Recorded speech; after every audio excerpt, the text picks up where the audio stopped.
Oke, assalamualaikum warahmatullahi wabarakatuh. Nah, pada video kali ini kita akan sedikit menjelaskan atau bercerita tentang buku Frischmann yang berjudul Software Engineering a Practitioner Approach. Nah, namun pada video ini akan kita mulai langsung dari capture. Nah, sebelum itu perkenalkan, nama saya Muhammad Irfansa. Saya adalah mahasiswa di Universitas Sumatera Utara angkatan 2022 di Fakultas Teknik Informatika. Nah, langsung saja kita coba memaparkan apa isi dari buku ini. Di Capture 7 ini menceritakan sebuah buku yang mengeksplor kehidupan dan pemikiran para insinyur perangkat lunak, menggambarkan sepotong kehidupan saat dia menghubungkan pemikiran seorang praktisi di bawah sebuah tekanan. Nah, untuk sebagai intro, mari kita coba jelaskan ada beberapa sebuah kuesioner pertanyaan yang ada di dalam buku ini, yaitu apa itu rekayasa perangkat lunak? Nah, ini berupa sebuah pertanyaan.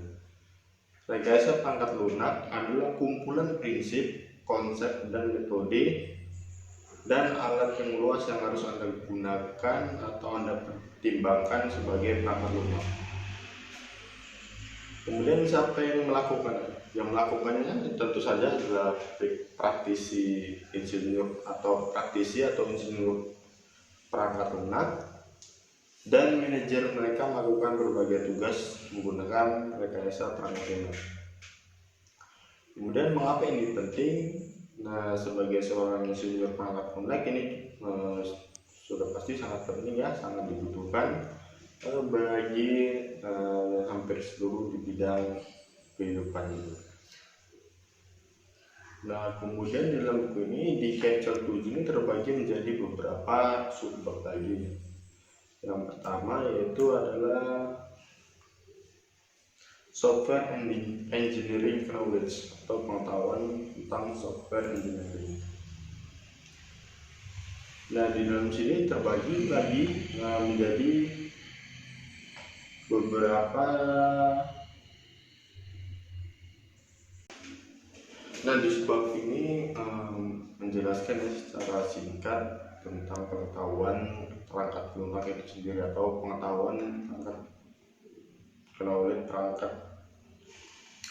Nah, di subbab ini menjelaskan secara singkat tentang knowledge atau pengetahuan rekayasa perangkat lunak itu. Nah, pada saat itu diceritakan banyak praktisi perangkat lunak menganggap pengetahuan rekayasa perangkat lunak hampir secara eksklusif sebagai pengetahuan tentang teknologi basicnya seperti bahasa pemrograman Java, Fortran, HTML, C++, Linux, Windows XP, dan sebagainya. Pengetahuan tentang detail teknologi tertentu diperlukan untuk melakukan pemrograman komputer. Jadi untuk melakukan pemrograman komputer itu saja digunakan pemrograman atau bahasa-bahasa yang sudah ditentukan dan bisa dipahami oleh komputer. Jika seseorang menugaskan Anda untuk menuliskan program dalam C++, Anda harus mengetahui tentang bagaimana program tersebut dapat berfungsi. Kemudian ada pendapat ini dari Matt Farner selanjutnya berpendapat bahwa tubuh pengetahuan rekayasa perangkat lunak sekitar tahun 2000-an telah berkembang menjadi inti stabil yang diperkirakan mewakili 75% dari pengetahuan yang dibutuhkan untuk pengembangan sistem kompleks. Nah, kemudian masuk di subbab selanjutnya yaitu rekayasa perangkat lunak.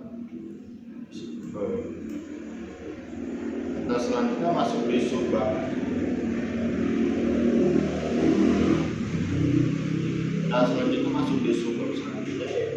Selanjutnya masuk di subbab lainnya yaitu core principle atau inti prinsip. Dan di sini dijelaskan rekayasa perangkat lunak dipandu oleh kumpulan prinsip-prinsip inti yang membantu penerapan proses perangkat lunak yang bermakna dan pelaksanaan metode rekayasa perangkat lunak yang efektif. Pada tingkat proses, prinsip-prinsip ini membentuk landasan filosofi yang memandu tim perangkat lunak saat melakukan kerangka kerja, navigasi alur proses, dan menghasilkan serangkaian produk kerja rekayasa perangkat lunak. Nah, jadi di sini adalah prinsip inti ya dari chapter 7 tadi. Di sini juga dia dalam bab 2 ini dibagi lagi menjadi 7 prinsip umum. Yang pertama adalah memberikan nilai kepada pengguna akhir, kemudian menjaganya terus sederhana. 3. Mempertahankan visi produk atau proyek tersebut. Yang keempat, kenali bahwa orang lain mengasumsi dan harus memahami apa yang Anda hasilkan. Kemudian terbuka untuk masa depan. Yang keenam, rencana ke depan untuk digunakan kembali. Dan yang ketujuh adalah pikiran. Meskipun prinsip umum ini penting, mereka dicirikan pada tingkat abstraksi yang tinggi sehingga terkadang sulit untuk diterjemahkan ke dalam praktik rekayasa perangkat lunak sehari-hari. Dalam subbagian berikut kita melihat lebih detail prinsip-prinsip inti yang memandu proses dan praktik. Nah, berikut prinsip-prinsipnya ya. Yang pertama adalah jadilah gesit, be a guide, menjadi lebih gesit. Yang kemudian yang kedua adalah focus on quality at every step, jadi fokus pada kualitas di setiap tahapnya. Kemudian be ready to adapt, jadi bersiap untuk beradaptasi dimanapun ini akan dijalankan. Yang keempat adalah build an effective team, atau membangun tim yang efektif, jadi harus mempunyai tim yang efektif. Yang kelima adalah establish mechanism for communication and conditional, artinya menerapkan mekanisme dan komunikasi juga koordinasi. Jadi ada jalan lancar, jadi harus prinsip ini juga diterapkan. Kemudian manage change, atau mengelola setiap perubahan. Yang ketujuh adalah assess risk, atau menilai resiko, jadi menilai resikonya juga dimasukkan dalam prinsip. Kemudian yang kedelapan adalah create work product that provide value for order, atau menciptakanlah produk kerja yang memberikan nilai bagi orang banyak yang lainnya. Nah, kemudian di subbab ini ada lagi namanya principle that we practice, atau prinsip itu panduan atau prinsip panduan praktek. Yang pertama adalah divide and conquer, yang artinya memecah dan menaklukkan. Understand to use of abstraction, memahami pengguna abstraksi. Ketiga adalah strive for consistency, atau berusaha keras untuk terus berkonsisten. Fokus on the transfer informasi, artinya fokus pada transformasi informasi. Yang kelima adalah build software that exhibits effective modularity, itu artinya adalah bangun perangkat lunak yang menunjukkan modularitas yang efektif. Kemudian yang keenam ada lagi, yaitu look for pattern, carilah pola pattern dalam membangunnya. Kemudian when possible, dimana possibly reference the problem and its solution, artinya yaitu yang ketujuh, jika memungkinkan wakili masalah dan solusinya dari sejumlah perspektif yang berbeda, jadi dari sudut pandang berbeda dalam menyelesaikan masalahnya. Dan yang terakhir 8 adalah remember that someone will maintain the software. Ingatlah bahwa seseorang akan memelihara perangkat lunak tersebut, jadi harus dibuat agar orang lain juga bisa memahaminya. Dalam capture 7 tadi terbagi menjadi banyak ya, seperti subbabnya seperti software engineering knowledge yang tadi, kemudian ada core principle, kemudian ada principle that with, kemudian ada lagi itu setiap subbab menjadi subbab lainnya, hingga ada work practicing. Kita coba lihat work practicing. Ada lagi menjadi summary, problem, dan masih banyak pilihan dari capture tersebut dibagi menjadi beberapa bagian, dan dalam setiap subbab itu menjadi subbab lain. Nah, kemudian itu adalah capture 8. Nah, di sini capture 8 ini adalah understanding requirement, atau juga bisa disebut memahami persyaratan, yaitu memahami persyaratan dalam membangun perangkat lunak. Sebagai insinyur, ketika membangun perangkat lunak kita harus memahami persyaratan tersebut, karena ketika kita membuat perangkat lunak, kita kedepannya juga akan memikirkan orang-orang yang akan menggunakannya atau yang akan memakainya sebagai user. Jadi kita harus menetapkan pemahaman ini atau persyaratan ini agar kedepannya penggunanya mudah untuk menggunakan dan mengetahui batasan ataupun saya bilang peraturan ya dalam penggunaan tersebut. Nah, kemudian ada sebuah apa itu requirement itu. Jadi requirement itu ketika ditanya, yaitu sebelum Anda memulai teknis bekerja, dia sudah memikirkan atau membuat set suatu persyaratan untuk perangkat lunak yang dia bangun. Kemudian mengapa dia begitu penting? Karena memang untuk kepentingan pengguna ya, jadi harus dipikirkan untuk kemudian hari, tidak hanya ketika kita akan membangun. Kemudian produk kerjanya, maksud dari rekayasa kebutuhannya adalah untuk menyediakan semua pihak dengan pemahaman tertulis tentang masalah hal yang ada dalam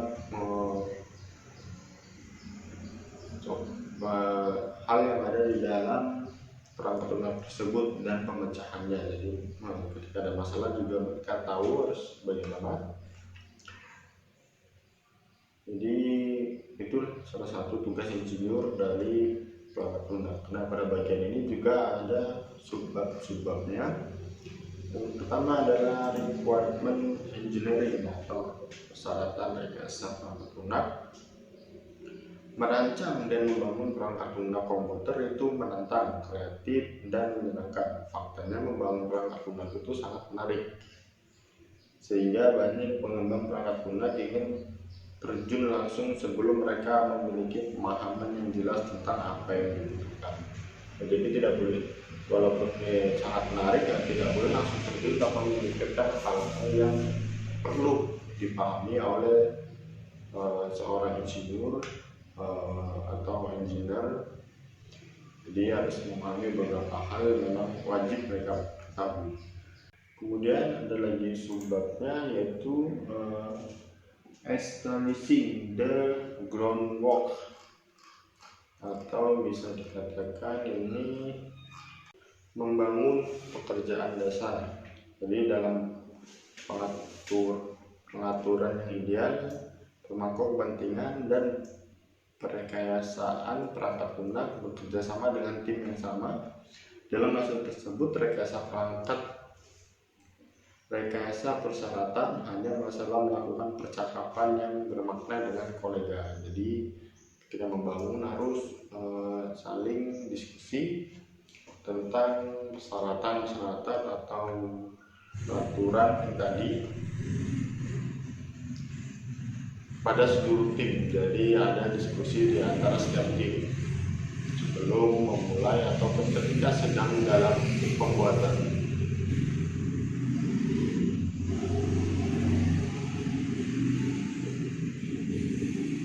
Dan di sini juga ada bagian support-supportnya, ada banyak sini seperti splitting recruitment, developing use case, build the analysis.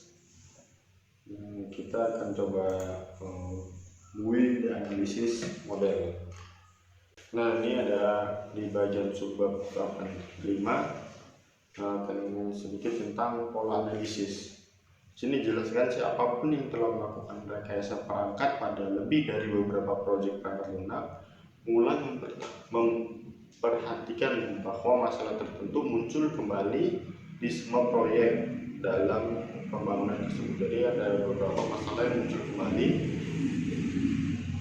baik itu ketika digunakan dalam pembangunan maupun ketika sudah sampai di pengguna lainnya. Nah, pola analisis ini mempercepat pengembangan model analisis, sehingga ketika ada masalah juga menjadi salah satu keuntungan, bisa memperbaiki lebih awal dan mempercepat pengembangan ketika teknologi tersebut baik sudah digunakan ataupun ketika akan dikembangkan. Nah, itu singkat dari capture 8. Selanjutnya masuk di capture 9. Nah, selanjutnya adalah di capture 9, yaitu requirement modeling scenario based method atau pemodelan syaratan skenario berbasis metode Atomic. Nah, pada tingkat teknis, rekayasa perangkat lunak dimulai dengan serangkaian tugas pemodelan yang mengarah pada spesifikasi, persyaratan, dan representasi desain untuk perangkat lunak yang akan dibangun. Kemudian ditulis apa itu? Kata-kata tertulis adalah sarana komunikasi. Biasanya pemodelan itu bisa menggunakan kata-kata, bisa juga menggunakan istilahnya itu adalah simbol-simbol untuk menjelaskan atau menggambarkan skenario program yang ada di dalam tersebut. Nah, kita ambil contoh di bagian UML model dan supplement. Nah, di bagian sini juga dijelaskan bagaimana pemodelan dari kita ke tadi contohnya penggambaran skenario menggunakan use case. Nah, di sini ada beberapa bisa dijelaskan dalam buku ini bagaimana ketika membangun sebuah safety home atau cerdasan rumah cerdas itu ya. Sini dia menggambarkan juga melalui gambar atau biasa kita kenal dengan UML, dan yang pertama bagaimana nanti pemilik rumah atau user bisa mengakses kamera, bisa mengkonfigurasi dan mengontrol kecerdasan kamera yang ada di dalam safety home atau smart home tersebut ya. Nah, kemudian di sini juga ada yang namanya diagram activity. Ini adalah alur bagaimana sebuah sistem itu. Jadi di sini ada beberapa bentuk yang setiap bentuk memiliki simbol atau simbol itu memiliki arti seperti kotak, persegi 4 atau persegi panjang maupun lingkaran. Nah, di setiap sini memiliki makna dari fungsi-fungsinya, dan ini menggambarkan juga proses bagaimana alur tersebut berjalan. Ada juga di situ namanya diagram atau swim line diagram. Nah, di sini dijelaskan langsung dari setiap fungsi itu siapa yang. Nah, di sini juga langsung ketika sistem berjalan ini masuk di bagian apa? Di bagian usernya, prosesnya di kamera atau di interface. Di sini juga lebih dijelaskan di dalam swimline diagram. Nah, jadi ringkasannya adalah tujuan dari pemodelan kebutuhan adalah untuk membuat berbagai representasi yang menggambarkan apa yang dibutuhkan pelanggan, menetapkan dasar untuk pembuatan desain perangkat lunak, dan menentukan serangkaian persyaratan yang dapat divalidasi setelah perangkat lunak dibangun.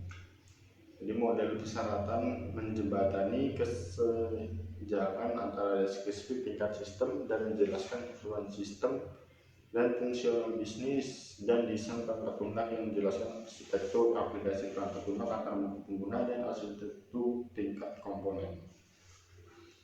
Nah, itu mungkin bagian dari capture 9, kemudian kita langsung masuk di capture 10.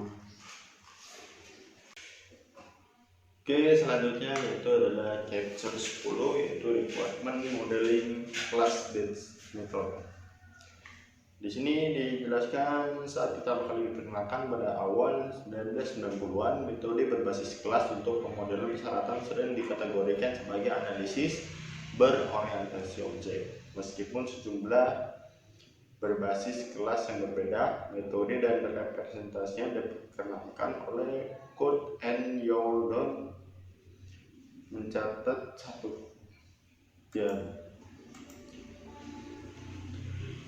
satu karakteristik universal untuk semuanya. Kemudian metode berbasis kelas untuk pemodelan persyaratan menggunakan konsep umum ini menyusun representasi aplikasi yang dapat dipahami oleh pemangku kepentingan non teknisi. Nah, di sini juga pemodelan ini sangat penting ya untuk dipahami oleh banyak orang. Kemudian apa itu? Ada pertanyaan di sini, apa itu? Masalah perangkat lunak bisa hampir selalu dicirikan dalam hal sekumpulan objek yang saling berinteraksi yang masing-masing mewakili sesuatu yang saling berhubungan. Nah, jadi fungsinya yaitu untuk menggambarkan perangkat lunak itu sendiri menggunakan beberapa objek. Siapa yang melakukannya, siapa yang membuat? Ya seorang insinyur perangkat lunak yang membuatnya, membangun model berbasis kelas menggunakan persyaratan yang diperoleh dari pelanggan. Dan mengapa ini penting? Model persyaratan berbasis kelas ini memanfaatkan objek yang diambil dari pandangan pelanggan tentang aplikasi atau sistem yang mereka inginkan, gitu ya. Kemudian di sini juga ada pertanyaan, bagaimana memastikan bahwa yang dilakukan itu sudah benar gitu, dilakukan dengan benar. Sini ada jawabannya. Persyaratan produk kerja pemodelan harus ditinjau untuk kebenaran, kelengkapan, dan konsistensi. Mereka harus mencerminkan kebutuhan semua pemangku kepentingan dan landasan dari mana desain ini dapat dilakukan. Di bagian subbabnya ya, di subbab itu mengidentifikasikan kelas analisis, atau di sini tertulis bukunya Identifying Analysis Class. Jika Anda melihat ruangan, ada satu set objek fisik yang dapat mudah diidentifikasikan, diklarifikasikan, dan didefinisikan. Tapi ketika melihat sebuah perangkat lunak, pasti sulit untuk mengidentifikasikannya. Nah, jadi dikembangkanlah skenario penggunaan yang digunakan untuk menggambarkan atau membuat pemodelan dalam rekayasa perangkat lunak, gitu ya. Di sini ada beberapa kutipan atau gambaran, yaitu adalah entitas eksternalnya, misalnya sistem lain perangkat orang yang menghasilkan atau mengonsumsi informasi menggunakan sistem berbasis komputer. Hal-hal seperti laporan tampilan, kejadian, kemudian ada peran, unit organisasi, tempat, dan strukturnya. Ini digambarkan dalam pemodelan di sini. Nah, di sini juga bisa digambarkan dalam bentuk-bentuk simbol-simbol seperti UML tadi ya. Tapi ini dalam bentuk yang sedikit berbeda. Jadi di situ bisa digambarkan baik itu gambarnya arahnya bagaimana, bisa digambarkan agar mudah dipahami juga oleh pengguna lainnya maupun kita membangun sistem tersebut. Nah, secara ringkas dapat dikatakan modelan berbasis kelas menggunakan informasi yang diperoleh dari kasus pengguna dan deskripsi aplikasi tertulis lainnya untuk mengidentifikasikan kelas analisis. Penguraian gramatikal dapat digunakan untuk mengekstrak kelas kandidat, atribut, dan operasi dari narasi berbasis teks. Kriteria untuk didefinisikan kelas, kemudian tanggung jawab kolaborator kelas dapat digunakan untuk menentukan hubungan antar setiap kelas. Dan di sini juga ada tambahan. Selain itu, berbagai notasi pemodelan UML dapat diterapkan untuk mendefinisikan hierarki atau hubungan asosiasi dalam sistem tersebut. Nah, kurang lebih seperti itu yang ada tertulis di buku Freshman yang berjudul Software Engineering and Practitioner Approach di chapter 10. Mungkin juga bisa download videonya, bisa di download textbooknya untuk mendapatkan informasi yang lebih jelas lagi.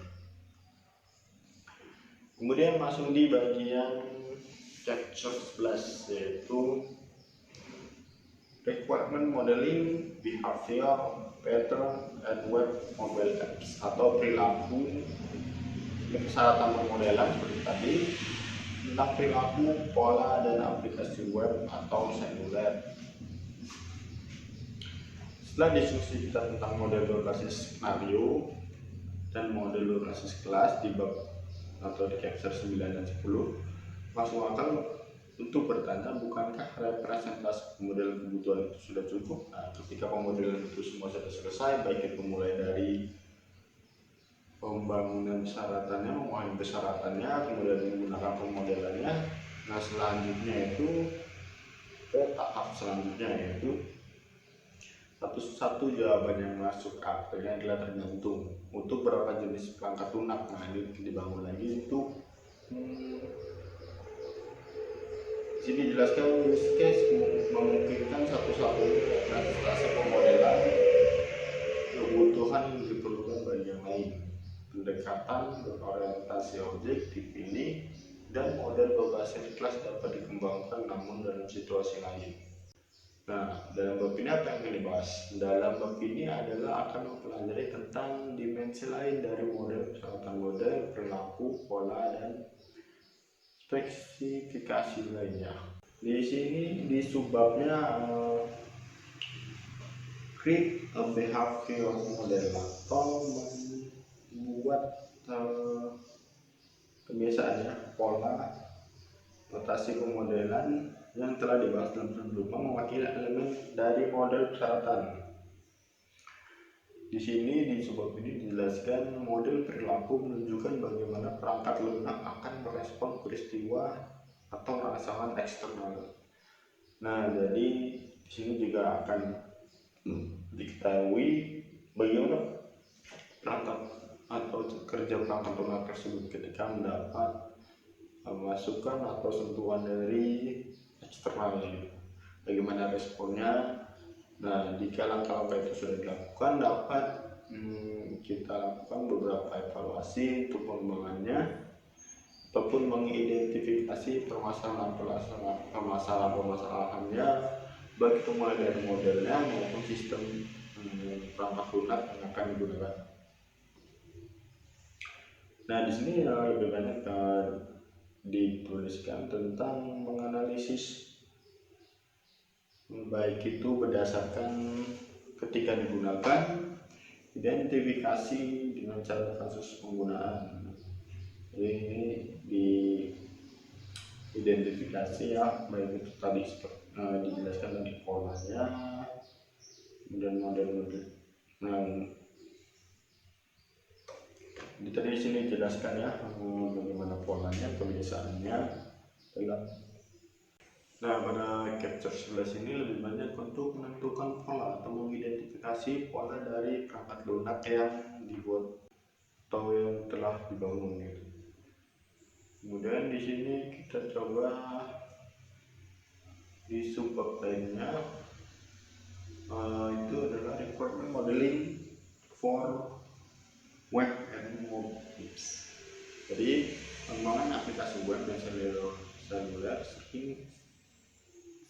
praktis ketika ide analisis persyaratan disarankan. Lagi pula perlibatan proses pengembangan kami harus gesit, dan analisis memakan waktu ini memperlambat kami saat merancang dan membangun aplikasi.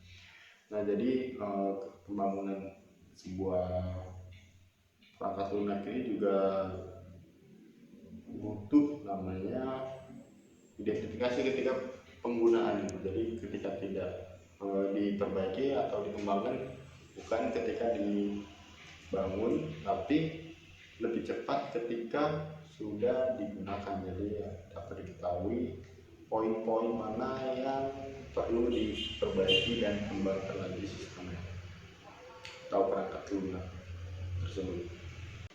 Nah, ringkasannya adalah pemodelan perilaku selama analisis dibutuhkan menggambarkan perilaku dinamis dari perangkat lunak atau yang berubah-ubah. Model perilaku menggunakan input dari elemen berbasis skenario dan berbasis kelas untuk mewakili keadaan kelas, analisis, dan sistem sebagainya.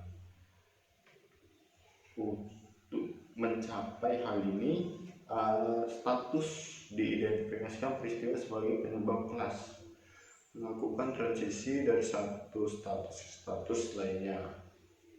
Nah, pola analisis memungkinkan perekayasaan perangkat lunak menggunakan pengetahuan domain yang ada berdasarkan penggunaan tadi. Dan pemodelan persyaratan untuk aplikasi seluler dan web juga bisa diperoleh dari pengalaman penggunaan atau ketika ada masukan untuk pengembangan dari perekayasaan perangkat lunak tersebut.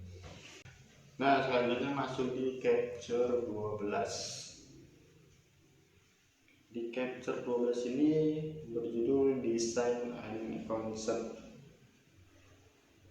Desain perangkat lunak mencakup seperangkat prinsip, konsep, dan praktis yang mengarah pada pengembangan sistem atau produk berkualitas tinggi.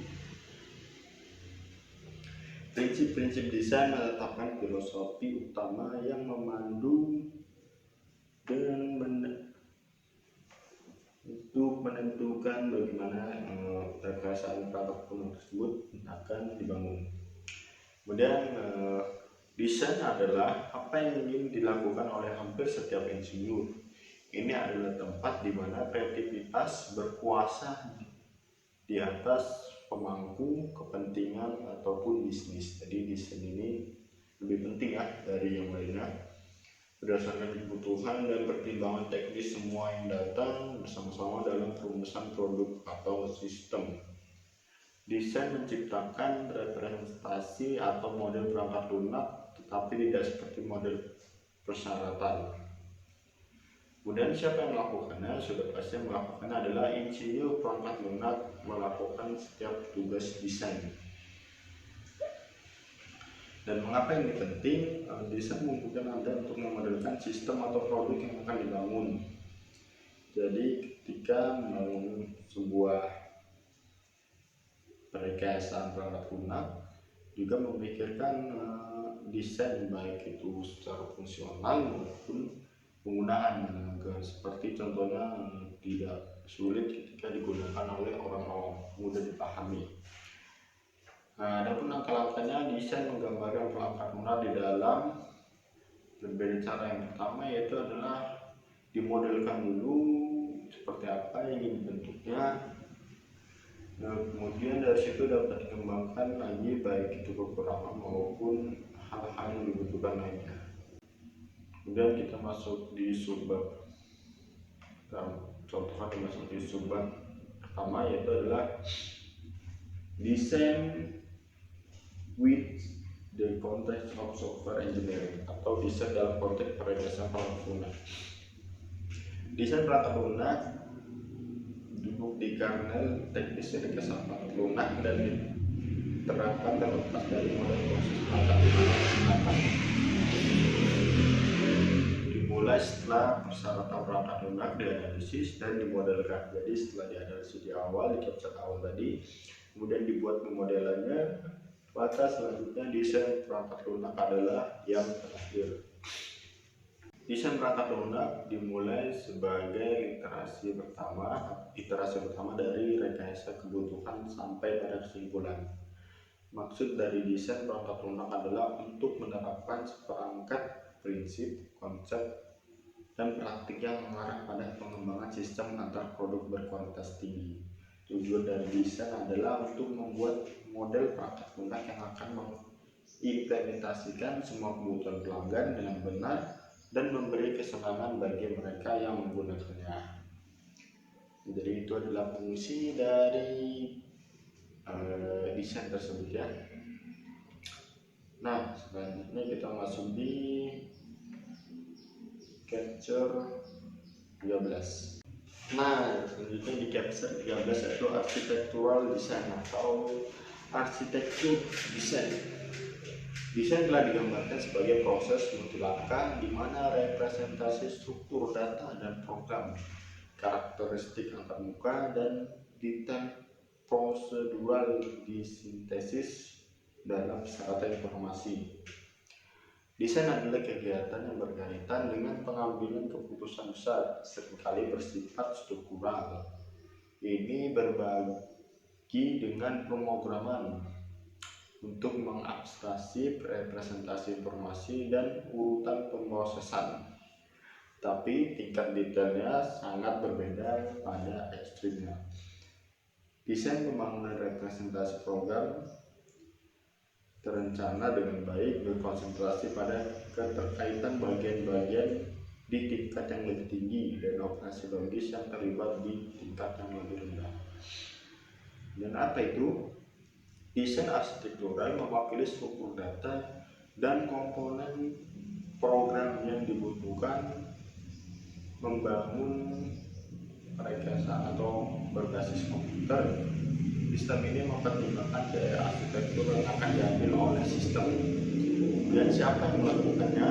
Meskipun seorang insinyur perangkat dapat merancang data dan arsitektur, pekerjaan tersebut seringkali dialokasikan kepada spesialis.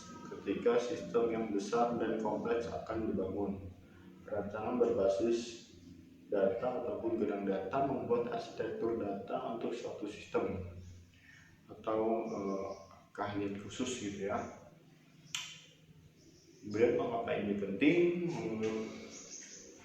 Ini sangat penting untuk struktur terlebih lagi dalam pembangunan sebuah sistem atau rekayasa perangkat lunak. Jadi struktural itu sangat penting agar rekayasa perangkat lunak ini tidak ada masalah atau berjalan dengan baik ketika sudah digunakan terus dan digunakan.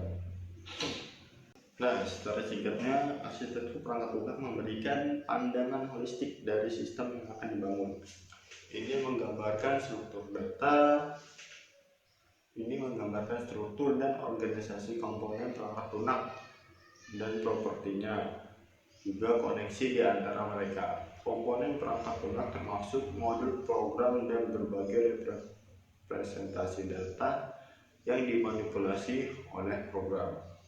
Oleh karena itu, desain data merupakan bagian integral dari derivasi arsitektur perangkat lunak. Arsitektur menyoroti keputusan desain awal dan menyediakan mekanisme untuk mempertimbangkan manfaat struktur sistem alternatif.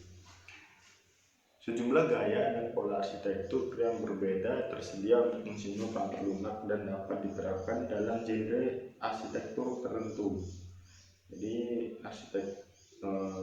desain tersebut berbeda-beda setiap tergantung genre atau penggunaannya atau fungsinya. Setiap gaya menjelaskan kategori sistem yang mencakup sekumpulan komponen yang melakukan fungsi yang dibutuhkan oleh sistem. Jadi itu adalah fungsi dari capture 13, yaitu arsitektur desain. Kemudian komponen level desain di capture 14 atau tingkat komponen desain. Desain tingkat komponen terjadi setelah iterasi pertama desain arsitektur selesai. Pada tahap ini keseluruhan data dan struktur program perangkat lunak telah ditetapkan. Niatnya adalah untuk menerjemahkan model desain ke dalam perangkat lunak operasional. Kemudian apa itu komponen level. Nah, secara ringkas di bagian Capture 14 ini adalah proses desain tingkat komponen mencakup urutan aktivitas secara perlahan, menguraikan tingkat abstraksi yang diwakili oleh perangkat lunak. Desain tingkat komponen pada akhirnya menggambarkan perangkat lunak yang ada tingkat abstraksi yang dekat dengan kode. Tingkat pandangan yang berbeda dari desain tingkat komponen dapat diambil tergantung pada sifat perangkat lunak yang akan dikembangkan. Tampilan berbasis atau berorientasi objek berfokus pada penjabaran kelas desain yang berasal dari domain, masalah, dan infrastruktur. Jadi itulah secara ringkas di bagian Capture 14, yaitu level atau komponen level design. Kemudian kita masuk di Capture 15, use interface design atau pengguna termuka atau desain termuka itu ya. Nah, di zaman teknologi berbasis ini hampir semua elektronik atau rekayasa perangkat lunak itu kemudian di bagian Capture 15 yaitu adalah user interface design atau desain antar muka pengguna. Nah, apa itu? Desain antar muka pengguna adalah tata letak layar yang menjadi dasar bagi pengguna, menciptakan komunikasi yang efektif antar muka. Komponen mengikuti serangkaian antar muka pengguna dengan penerapan prinsip-prinsip desain wajah, berulang, desain, dan mengidentifikasikan antar proses mengacu pada objek dan tindakan interface atau antar muka. Mengapa ini penting? Jika perangkat lunak sulit untuk digunakan, itu memaksa Anda untuk melakukan sebuah kesalahan. Jadi fungsi ini sangat penting agar dapat disukai dan digunakan dengan mudah. Ada peraturan atau di sini disebut the goal rule atau aturan-aturan. Yang pertama adalah tempatkan pengguna dalam kendali sebagai pengguna itu. Kemudian kurangi beban memori pengguna, kemudian buat antar muka yang konsisten atau tidak perlu berubah. Nah, kemudian di dalam subbab ini adalah proses keseluruhan untuk menganalisis dan merancang antar muka pengguna, dimulai dengan membuat berbagai model fungsi sistem seperti terlihat seperti web ataupun mobile. Anda dapat mulai menggunakan atau menggambar tugas berorientasi manusia dan komputer yang diperlukan untuk mencapai fungsi sistem. Nah, ini tergantung dari penggunaannya, baik itu menggunakan web atau komputer maupun dengan mobile.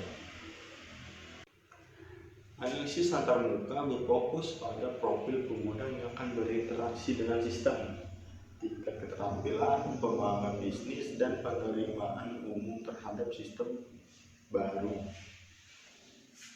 Catat dan dikategorikan pengguna yang berbeda untuk ditentukan. Nah, jadi ini juga berdasarkan penggunanya, apakah itu yang sudah paham ataupun orang awam yang belum paham menggunakannya. Setelah persyaratan umum telah ditentukan, analisis tugas yang lebih rinci dilakukan adalah tugas-tugas yang dilakukan pengguna untuk mencapai tujuan sistem diidentifikasi, dijelaskan, dan dielaborasikan. Jadi selama penggunaan, user dapat menceritakan bagaimana tampilan antar muka tersebut ketika digunakan. Nah, ringkasannya adalah antar muka pengguna bisa dibilang merupakan elemen terpenting dari sistem atau produk berbasis komputer. Jika antar muka dirancang dengan buruk, kemampuan pengguna untuk memanfaatkan daya atau fasilitas yang ada juga pasti akan berkurang. Dan ini juga akan sangat terhambat untuk pengembangan.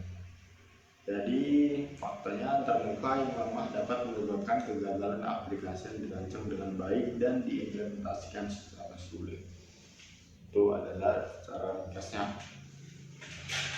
Nah, selanjutnya kita masuk di capture 16, yaitu pattern design atau bisa disebut berbasis pola desain. Oke, yang selanjutnya yaitu adalah capture 16. Di sini berjudul pattern based design atau berbasis pola desain. Masing-masing dari kita pernah mengalami masalah desain dan berpikir dalam hati, saya bertanya-tanya apakah ada yang telah mengembangkan solusi untuk ini. Nah, jadi kalau berdasarkan polanya ada suatu masalah, namun ketika digunakan apakah ada orang yang menemukan masalah tersebut dan bisa mencari solusinya? Jawabannya pasti selalu ya. Masalah adalah menemukan solusi, memastikan bahwa itu dilakukan. Sebenarnya sesuai dengan masalah yang Anda temui, memahami kendala yang dapat mengatasi cara penerapan solusi terakhir dan menerjemahkan solusi yang diusulkan ke dalam lingkungan desain Anda. Itu menemukan solusi dari pola tersebut dan mencari solusinya, menerapkannya ke dalam desain Anda. Desain berbasis pola menciptakan aplikasi baru dengan menemukan serangkaian solusi yang telah terbukti untuk menggambarkan dengan jelas mengatur dari setiap masalah. Nah, jadi ini merupakan bagian juga dari pengembangan. Kan ditemukan masalah atau pola yang bermasalah dari desain tersebut, maka dapat dikembangkan. Kemudian siapa yang melakukannya? Yang melakukannya yang pasti adalah seorang insinyur permakulak, memeriksa setiap masalah yang ditemukan dan dihadapi untuk diselesaikan, kemudian coba kembali untuk menemukan solusi yang relevan. Langkah-langkahnya adalah model kesehatan diperiksa dengan mengisolasi kumpulan masalah yang harus dipecahkan. Dari masalah tersebut dikumpulkan setiap masalah yang ada, kemudian dicari solusinya dan dipecahkan masalahnya tersebut. Mengapa ini penting? Karena ini sangat penting. Jadi untuk secara fungsional juga untuk memudahkan para pengguna. Jadi harus mencari solusi yang tepat untuk menyelesaikan masalah-masalah yang ada. Pola desain dapat dicirikan sebagai aturan 3 bagian yang mengungkapkan hubungan antara konteks tertentu, masalah, dan solusi. Untuk desain ramah lunak, konteks memungkinkan pembaca untuk memahami lingkungan tempat masalah berada dan solusi apa yang mungkin sesuai dengan lingkungan tersebut, termasuk batasan dan kendala. Kemudian di sini ada setiap solusi memiliki konsekuensi yang mungkin berdampak pada aspek lainnya dari perangkat lunak dan mungkin sendiri menjadi bagian dari sistem kekuatan untuk masalah yang lain yang harus diselesaikan dalam sistem yang lebih besar.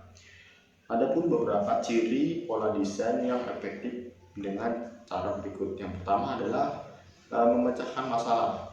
Pola menangkap solusi bukan hanya prinsip atau strategi abstrak. Kemudian adalah konsep yang terbukti.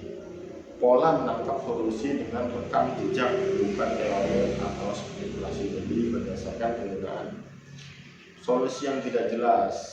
Banyak teknik pemecahan masalah seperti paradigma atau metode desain ramah lunak mencoba mendapatkan solusi dari prinsip utama. Pola terbaik menghasilkan solusi untuk masalah secara tidak langsung. Pendekatan yang diperlukan untuk masalah desain yang paling sulit. Dengan ini menggambarkan suatu hubungan. Pola tidak hanya menggambarkan modul, tetapi menggambarkan struktur dan mekanisme sistem yang lebih dalam. Pola tersebut memiliki komponen manusia yang signifikan, meminimalkan campur tangan manusia. Semua perangkat lunak melayani kenyamanan atau kualitas hidup manusia. Pola terbaik secara prinsip menarik estetika dan utilitas. Pola desain menyelamatkan Anda dari menciptakan kembali roda masalah. Kemudian kita lanjutkan ke pola desain, kita ambil ke ringkasannya. Nah, secara ringkas dapat menjelaskan pola desain menyediakan mekanisme terkodifikasi untuk menggambarkan masalah dan solusinya dengan cara yang memungkinkan komunitas rekayasa perangkat lunak menangkap pengetahuan desain yang digunakan kembali. Pola menjelaskan masalah, menunjukkan konteks yang memungkinkan pengguna untuk memahami lingkungan tempat masalah berada, dan mencantumkan sistem kekuatan yang menunjukkan bagaimana masalah dapat diinterpretasikan dalam konteksnya dan bagaimana solusi dapat ditemukan. Itu adalah dari chapter ke 16, yaitu adalah pola desainnya. Kemudian kita lanjut ke chapter 17. Sini web apps design atau desain web aplikasi atau aplikasi web. Nah, bisa kita ketahui banyak pengembangan web menggunakan web apps sebagai anak poster untuk desain terbatas. Mereka berpendapat bahwa kesegerahan dan volatilitas web apps mengurangi desain formal. Jadi desain web aplikasi ini dalam buku otoritas tentang desain web, yaitu tulisan Jacob Nielsen, menyatakan pada dasarnya ada dua pendekatan dasar untuk mendesain: ciri-ciri artistik untuk mengekspresikan diri Anda dan cita-cita rekayasa untuk memecahkan masalah bagi pelanggan. Selama dekade pertama pengembangan web, ide estetik adalah pendekatan yang dipilih oleh banyak pengembang. Di awalnya banyak berbasis web desain terjadi secara biasanya dilakukan pada saat penggunaan HTML, ya. Website itu biasanya menggunakan HTML. Desain untuk web apps meliputi teknik dan non teknik. Kegiatan teknik yang dapat meliputi menetapkan tampilan dan nuansa web, menciptakan tata letak estetik antar muka pengguna, mendefinisikan keseluruhan struktur, arsitektur, pengembangan konten dan fungsionalitas yang berada di dalam arsitektur, dan merencanakan navigasi yang terjadi dalam website. Yang melakukannya adalah seorang insinyur web, desain grafis. Nah, desain web ini juga bukan hanya programmer, tapi juga seorang desain grafis, mengembangkan konten, dan pemangku kepentingan lainnya semua berpartisi dalam pembuatan model desain web. Mengapa ini penting? Desain memungkinkan Anda membuat model yang dapat dinilai kualitasnya dan ditingkatkan sebelum konten dan kode dibuat setelah pengujian dilakukan dan pengguna akhir terlibat dalam jumlah besar. Desain adalah tempat di mana kualitas web dibangun. Kemudian kita masuk ke salah satu subbabnya. Setiap orang yang belajar web memiliki pendapat tentang apa yang membuat web tersebut dipandang baik ataupun kurang baik atau kurang bagus. Hal itu tergantung dari setiap individu yang menggunakan. Jadi berdasarkan suatu web itu dikatakan menarik atau enggak juga berdasarkan sudut pandang seseorang. Kemudian ada tujuan dari desain tersebut adalah memiliki reguler tentang desain web, menyarankan serangkaian tujuan desain yang berlaku hampir di setiap web terlepas dari ukuran, domain, dan kompleksitas kompleksitas aplikasi. Itu meliputi beberapa, yaitu adalah kesederhanaan, konsistensi dari web tersebut, kemudian identitas, kekokohan navigasi, binding visual, dan kesesuaian dengan apa yang digunakan dalam web tersebut. Web juga memiliki bentuk Gambarannya seperti sebuah piramid. Seperti di awal dasar ada desain komponen, desain arsitektur, desain navigasi, desain konten, desain estetika antarmuka, desain. Nah, jadi yang lebih penting adalah komponennya yang ingin dimasukkan di dalam sebuah desain. Nah, secara ringkas kualitas web diidentifikasikan dalam hal kegunaan, fungsionalitas, kendala, efisiensi, pemeliharaan dan keamanan, skalabilitas, dan waktu dipergunakan selama desain. Untuk mencapai atribut kualitas ini, desain web yang baik harus menunjukkan karakteristik berikut, yaitu kesederhanaan, konsistensi, identitas, ketangguhan navigasi, dan daya tarik visual. Nah, yang terakhir yaitu di Capture 18, yaitu mobile design. Perangkat mobile atau smartphone, tablet, perangkat yang dapat dikenakan secara ringkas ya. Nah, apa itu desain mobile? Jadi desain mobile mencakup aktivitas teknis dan non teknis yang meliputi pengembangan tampilan dan nuansa, khususnya di smartphone atau mobile yang bisa dipertama ya. Aplikasi seluler, membuat tata letak ekstensi tatap muka pengguna, menetapkan ritme interaksi pengguna, mendefinisikan keseluruhan struktur, arsitektur, pengembangan, konten, dan fungsionalis yang berada di dalam arsitektur, dan merencanakan navigasi yang terjadi di dalam mobile apps. Perhatian khusus perlu diberikan pada elemen yang menambahkan kesadaran konteks ke mobile apps. Siapa yang melakukannya? Yang melakukannya adalah seorang insinyur tata ruang. Sudah pasti desain grafis karena ini berhubungan dengan seorang desain, dan pengembang konten, spesialis keamanan, dan pemangku kepentingan lainnya. Nah, di sini juga cantum keamanan karena semakin canggih juga semakin rentan di beberapa bagi pengguna ya. Dan juga di sini ada spesialis keamanan. Hal ini dapat dikatakan penting karena desain memungkinkan Anda membuat model yang dapat dinilai kualitasnya dan ditingkatkan sebelum konten dan kode dibuat, serta pengujian dilakukan dan pengguna akhir terlibat dalam proses ini. Nah, dalam subbab sini adalah tantangan. Meskipun perangkat lunak memiliki banyak fitur yang sama satu sama lain, penggunanya seringkali memiliki persepsi yang sangat berbeda tentang fitur apa yang mereka harapkan untuk dipaketkan di masing-masing fitur. Nah, walaupun banyak aplikasi yang sama, pasti rasa penggunaan, tampilan, dan fungsionalitas pasti juga berbeda. Walaupun terkadang banyak fungsi yaitu penggunaan yang sama, namun sensasi penggunaannya cukup berbeda. Beberapa pengembang mengharapkan fitur yang sama yang disediakan pada komputer pribadi Anda, yang fokus pada kebebasan yang diberikan terhadap portable. Ini cocok untuk dikembangkan ya. Kemudian pertimbangan pembangunan di dalam subbab tersebut, pertimbangan teknis. Kemudian ada banyak lagi